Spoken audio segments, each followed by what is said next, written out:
Hello everyone, secret clue world में आप सबका स्वागत है। आज का वीडियो स्पेस मॉन्स्टर के बारे में है, आई मीन ब्लैक होल्स के बारे में। Let's start the video. Black holes ये स्पेस टाइम का एक ऐसा एरिया है जहां ग्रेविटी इतनी स्ट्रॉन्ग होती है कि लाइट्स और अदर इलेक्ट्रोमैग्नेटिक वेव सहित किसी भी पार्टिकल्स में इससे बचने की इनफ एनर्जी नहीं होती है। ब्लैक होल्स मटेरियल से भरे होते हैं जो टेंजी स्पेस में दबे होते हैं। साल 1916 में एक्सीडेंटली कार्ल नाम के एक फिजिसिस्ट ने ब्लैक होल की खोज की। जब वे आइंस्टाइन की जनरल थियरी ऑफ रिलेटिविटी पर पर्टिकुलर सॉल्यूशन का पता लगा रहे थे, तब कार्ल ऑब्जेक्ट की सिंगल, डिस्टेंट और इक्वल बॉल के गुरुत्वाकर्षण खिंचाव के सॉल्यूशन खोजने की कोशिश कर रहे थे। जैसे कि हमारे सोलर सिस्टम में सूर्य है जो बाकी प्लैनेट्स को अपनी ओर खींचता है, लेकिन इस सॉल्यूशन में एक यूनिक फीचर था। थियरी एक अनयूजुअल रेडियस पर अजीब तरीके से बिहेव कर रही थी। बाद में ये रियलाइज्ड हुआ कि ये रेडियस इतना स्पेशल क्यों है। यदि आप किसी मटेरियल के मास को उस रेडियस से छोटे स्थान पे कंप्रेस करते हैं तो उसका गुरुत्वाकर्षण खिंचाव सारे परिचित फोर्स पर हावी हो जाएगा। अर्ली फिजिसिस्ट ने ऐसा मान लिया था कि ऐसी सिचुएशन नेचुरल में कभी नहीं हो सकती, लेकिन साल 1930 में यह क्लेरिफाई हो गया कि नेचर ब्लैक होल्स को अस्तित्व में रहने के लिए परमिशन देती है। इंडियन फिजिसिस्ट सुब्रमण्यम चंद्रशेखर ने पाया कि सर्टेन डेंसिटी के ऊपर कोई फोर्स ग्रेविटी पर हावी नहीं हो सकता।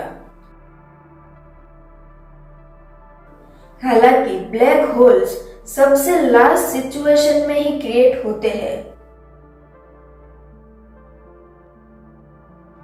स्टार्स के सेंटर में न्यूक्लियर फ्यूजन रिएक्शन होता है, जिसकी वजह से लाइट्स एंड हीट प्रोड्यूस होती है। वहां दो हल्के परमाणु मिलकर एक भारी परमाणु बनाता है। एक प्रोसेस में हीट रिड्यूस होती हो और दूसरे में अंदर की तरफ ग्रेविटी की वजह से फोर्स जनरेट होता है। ये प्रोसेस इक्वली चलती रहती है।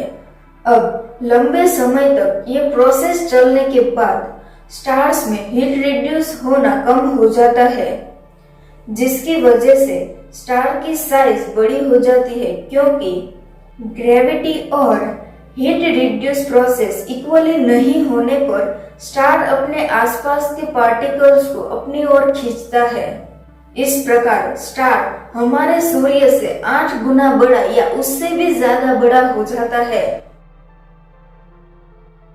Near end of their lives वे अपने भारी से भारी पार्टिकल्स को फ्यूज करते हैं, लाइक सिलिकॉन एंड मैग्नीशियम।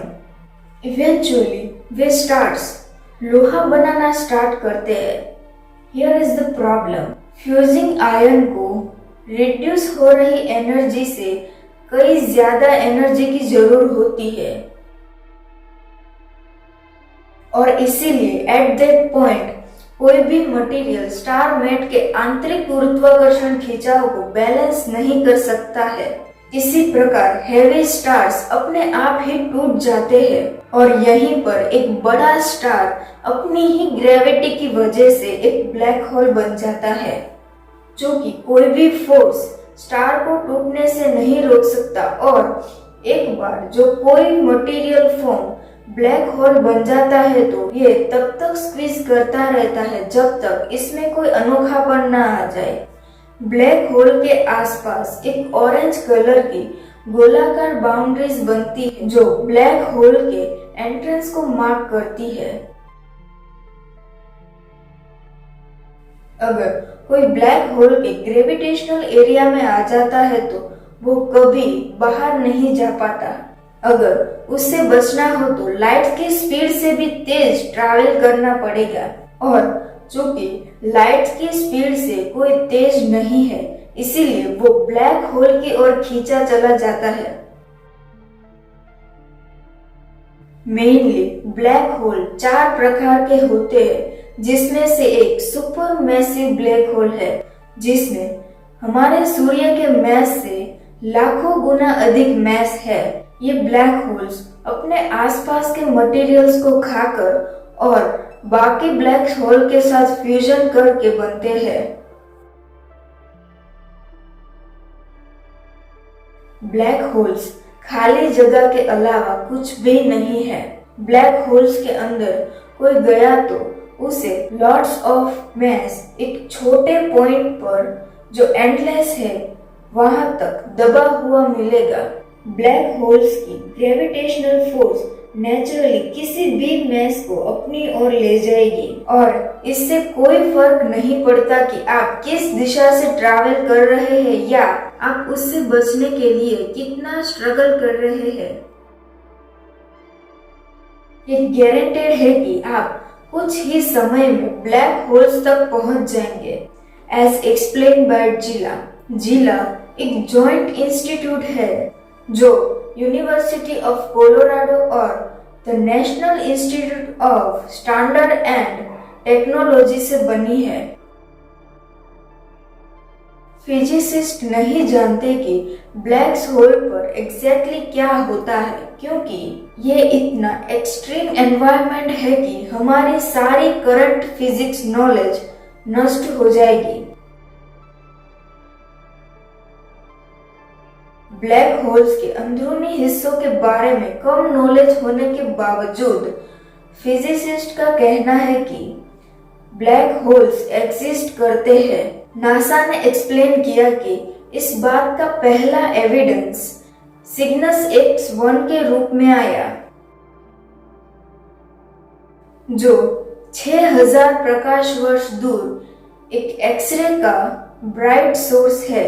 उस सिस्टम के ऑब्जर्वेशन से एक छोटे घने और अंधेरे के साथ एक ब्लैक होल का पता चला। एस्ट्रोनॉमर्स खुद ब्लैक होल्स को नहीं देख सकते, लेकिन जब ब्लैक होल्स किसी पार्टिकल्स को अपनी ओर खींचते हैं तब वो पार्टिकल आपस में घिसने की वजह से ग्लो करते हैं, जिसे एक्सरेज के रूप में देखा जा सकता है। सिग्नस X1 में ब्लैक होल का मैस सूर्य से लगभग 20 गुना अधिक है, जो पूरे यूनिवर्स के ब्लैक होल्स के लिए काफी टिपिकल है। नासा ने बताया कि हमारी अपनी मिल्की वे में साइंटिस्ट ने 10 मिलियन से 1 बिलियन तक ब्लैक होल्स आइडेंटिफाई किए हैं। सबसे करीब identified black hole Cygnus X1 है। हालांकि 1000 प्रकाश वर्ष की दूरी पर ब्लैक होल्स है, बट ये इंफॉर्मेशन अभी कंफर्म नहीं है। आगे बढ़ने से पहले don't forget to like, share and subscribe my channel for future updates. लेकिन मिल्की वे के सेंटर में और लगभग सभी गैलेक्सी के सेंटर में एक मॉन्स्टर एक सुपर मैसिव ब्लैक होल होता है। कुछ सुपर मैसिव ब्लैक होल्स सूर्य से सैकड़ों अरबों गुना बड़े हो सकते हैं। ब्लैक होल्स काले होते हैं, इसमें कोई भी लाइट्स नहीं निकलती, लेकिन एस्ट्रोनॉमर्स अभी भी अदर ऑब्जेक्ट्स पर उनके ग्रेविटेशनल फोर्स के बारे में और उनकी मैसी ईटिंग हैबिट की वजह से उनका पता लगा सकते हैं। कुछ ब्लैक होल्स को, खास करके सुपर मैसिव ब्लैक होल्स को, उनके द्वारा प्रोड्यूस किए गए सुपरनोवा रेडिएशन से देखा जा सकता है। सुपरनोवा रेडिएशन उत्सर्जन के अत्यंत ब्राइट सोर्स है जो ब्लैक होल्स के आसपास होते हैं। नासा ने कहा कि जब कोई मटेरियल ब्लैक होल में गिरता है तो वो कंप्रेस्ड हो जाता है। जैसे कि मैंने पहले कहा कि ब्लैक होल्स के आसपास के मटेरियल की डिस्क एंटायर गैलेक्सी के कंपैरिजन में ब्राइट ग्लो करती है। Another way to see black holes, जब दो ब्लैक होल्स आपस में टकराते हैं तो वे स्पेस टाइम में तरंगे भेजते हैं। जिसे ग्रेविटेशनल वेव्स कहा जाता है। ये तरंगे अविश्वसनीय रूप से वीक है, लेकिन पृथ्वी के सेंसिटिव इंस्ट्रूमेंट इसका पता लगाने में सक्षम है। आज तक एस्ट्रोनॉमर्स ने 50 ब्लैक होल्स को मर्ज होते हुए आइडेंटिफाई किया है।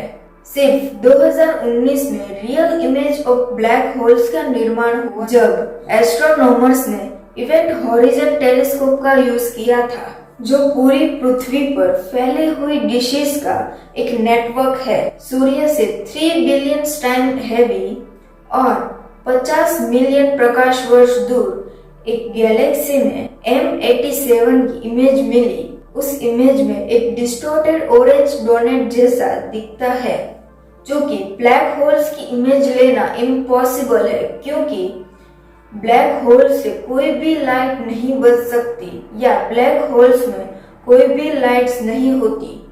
एस्ट्रोनॉमर्स ने जो इमेज में देखा वो सिर्फ ब्लैक होल्स की शैडो थी, जिसमें चारों ओर ग्लोइंग मटेरियल की वजह से ब्लैक होल जैसा शेप बनता है।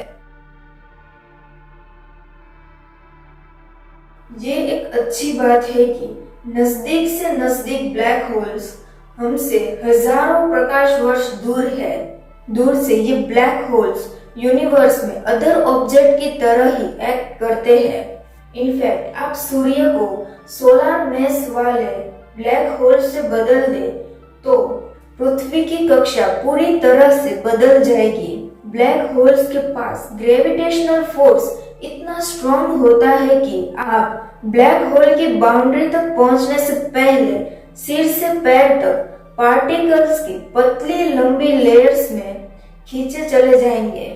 इस बैड लक को स्पेगेटिफिकेशन कहा जाता है। कुछ और क्वेश्चंस है जिसका आंसर नासा द्वारा दिया गया है, जिसमें से एक है कि क्या एक ब्लैक होल्स पूरी की पूरी गैलेक्सी को खाने में सक्षम है, जिसका आंसर नासा द्वारा ये आया कि नो, ऐसा कोई भी तरीका नहीं है कि एक ब्लैक होल पूरी की पूरी गैलेक्सी को खा जाएगा। गैलेक्सीज के बीच में स्थित मैसिव ब्लैक होल्स की ग्रेविटी काफी बड़ी और स्ट्रॉन्ग होती है, लेकिन ये पूरी गैलेक्सी को निगलने के लिए इनफ नहीं है। जैसे कि हम सब जानते हैं कि हमारा सूर्य भी एक स्टार है, तो दूसरा क्वेश्चन ये है कि क्या होगा यदि हमारा अपना सूर्य ब्लैक होल बन जाए। इस बारे में नासा ने कहा कि हमारा सूर्य कभी ब्लैक होल नहीं बन सकता, क्योंकि ये इतना भी बड़ा नहीं है कि इसमें विस्फोट हो सके। ब्लैक होल की बजाय सूर्य एक व्हाइट डॉर्क बन जाएगा। लेकिन अगर हम ये इमेजिन करें कि हमारा सूर्य अचानक से सेम मैस वाला ब्लैक होल बन जाएगा, तो इससे प्लैनेट्स के जोन पर कोई इफेक्ट नहीं पड़ेगा, क्योंकि सोलर सिस्टम पर इसका ग्रेविटेशनल इन्फ्लुएंस सेम ही रहेगा। इसीलिए हमारी पृथ्वी बिना खींचे सूर्य के चारों ओर घूमती रहेगी। हालांकि ब्लैक होल्स में लाइट्स नहीं होने की वजह से पृथ्वी पर जीवन क्रिटिकल हो जाएगा। एक और सवाल है कि क्या किसी ब्लैक होल्स का हमारे पृथ्वी पर कोई इम्पैक्ट पड़ा है। इसका आंसर है कि जब किसी मैसिव स्टार में विस्फोट होता है तो कुछ मैसिव पार्टिकल्स वाले ब्लैक होल्स पीछे छूट जाते हैं। ये विस्फोट लाइफ के लिए आवश्यक एलिमेंट्स लाइक कार्बन, नाइट्रोजन और ऑक्सीजन स्पेस में डिस्ट्रीब्यूट करते हैं। दो नाइट्रोजन स्टार्स, दो ब्लैक होल्स या एक नाइट्रोजन और एक ब्लैक होल के बीच में फ्यूजन होता है। इसी तरह चारों ओर हैवी एलिमेंट्स फैलते हैं, जो किसी दिन किसी ग्रह का एक पार्ट बन सकता है। स्टार विस्फोट से बनती शॉक वेव्स नए स्टार्स, नए सोलर सिस्टम को ट्रिगर कर सकता है। सो इन सम सेंस हम पृथ्वी पर अपने अस्तित्व का श्रेय बहुत पहले हुए विस्फोट और टकराव की घटनाओं को देते हैं और इन्हीं घटनाओं ने ब्लैक होल्स का निर्माण किया। जैसे कि हम जानते हैं वैसे मोस्ट ऑफ गैलेक्सी के सेंटर में सुपर मैसिव ब्लैक होल्स होते हैं। इन सुपर मैसिव ब्लैक होल्स के निर्माण और गैलेक्सीज के निर्माण के बीच क्या कनेक्शन है ये अभी भी नहीं पता चला। ये पॉसिबल है कि एक ब्लैक होल ने हमारी गैलेक्सी के निर्माण में इम्पोर्टेंट रोल प्ले किया हो, लेकिन ये मुर्गी और अंडे की प्रॉब्लम आई मीन टू से पहले किसका निर्माण हुआ, गैलेक्सीज का या ब्लैक होल्स का, ये हमारे यूनिवर्स की ग्रेट पजल्स में से एक है। एक सवाल ये भी है कि क्या सुपर मैसिव ब्लैक होल्स या किसी और ब्लैक होल्स की साइज छोटी हो सकती है? लेट फिजिसिस्ट स्टीफन हॉकिंग ने प्रपोज किया कि जहां ब्लैक होल्स मटेरियल खाने से बड़े होते हैं वहीं वो सिकुड़ने से छोटे भी होते हैं, क्योंकि वे थोड़ी थोड़ी मात्रा में एनर्जी खो रहे होते हैं। इस प्रोसेस को हॉकिंग रेडिएशन कहा जाता है। हॉकिंग रेडिएशन इसलिए होता है कि खाली स्थान या वैक्यूम प्लेस जो असल में खाली नहीं होते हैं, बल्कि वो तो पार्टिकल्स के समुद्र होते हैं जो अस्तित्व में लगातार अंदर बाहर आते रहते हैं। हॉकिंग ने दिखाया कि ब्लैक होल्स के पास ऐसे कणों का एक पेड़ बनाया जाता है तो संभावना है कि डिस्ट्रॉयड होने से पहले इन पार्टिकल्स के पेड़ में से एक पार्टिकल ब्लैक होल्स में खींचा जाएगा। इस प्रोसेस में एनर्जी ब्लैक होल्स से आती है। इस प्रोसेस में ब्लैक होल्स धीरे धीरे एनर्जी और मैस खोता जाता है और छोटा हो जाता है।